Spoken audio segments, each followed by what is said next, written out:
The air was thick with tension as Sergeant Daniel Reynolds trudged through the muddy battlefield. The acrid stench of gunpowder and the distant echoes of explosions enveloped him, creating an atmosphere of chaos and despair. Daniel's mind was heavy with the weight of his mission. A mission he had only discovered the true nature of hours before. He had been a loyal soldier, dedicated to his comrades and country.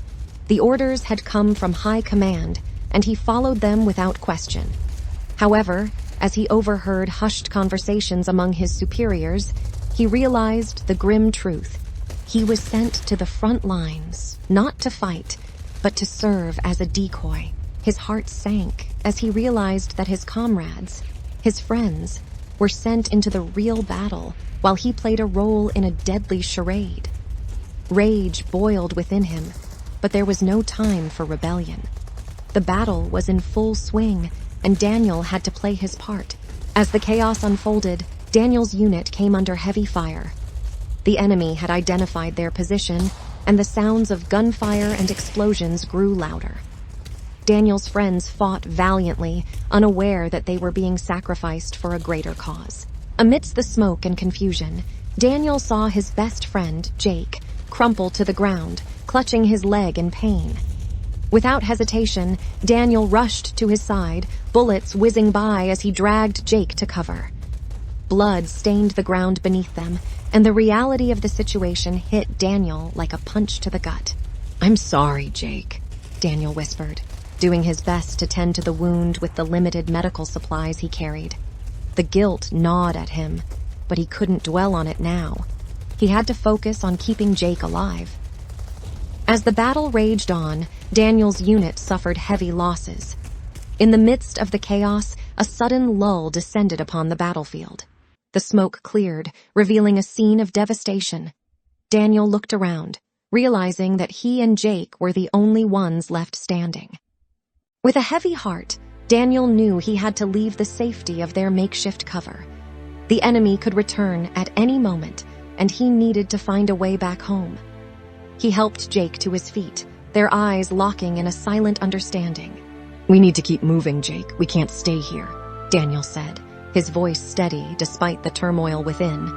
Together, they navigated the war-torn landscape, avoiding patrols and skirmishes. Jake's injury slowed them down, but they pressed on. As they moved deeper into enemy territory, Daniel's instincts kicked in. He knew he couldn't risk leading the enemy back to his own people.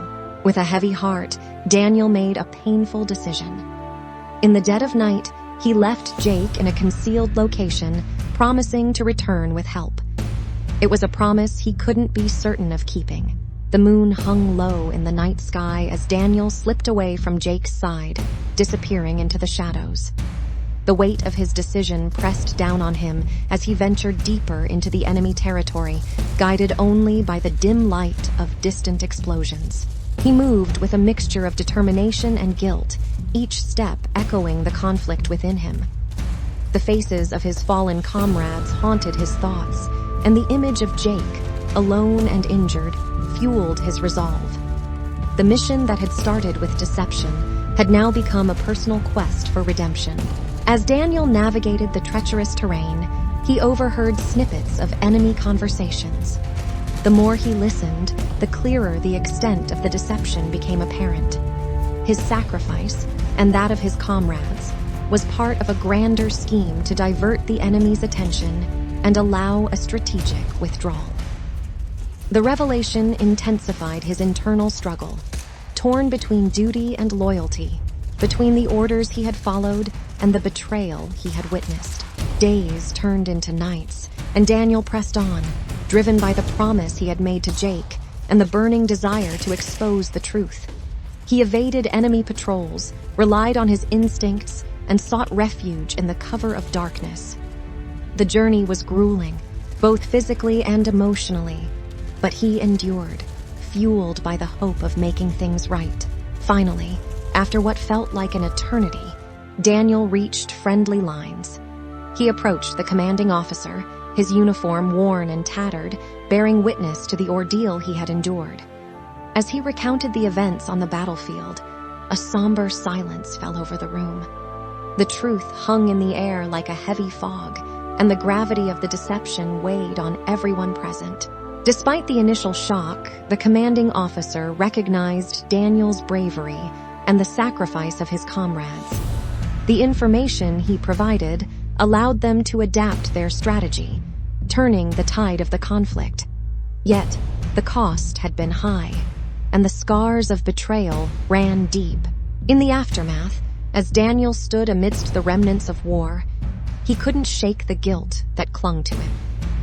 The faces of his fallen comrades haunted his dreams, a constant reminder of the sacrifices made in the name of a greater cause. The war had changed him, leaving an indelible mark on his soul. Thank you, everyone, for listening to this story. See you next time.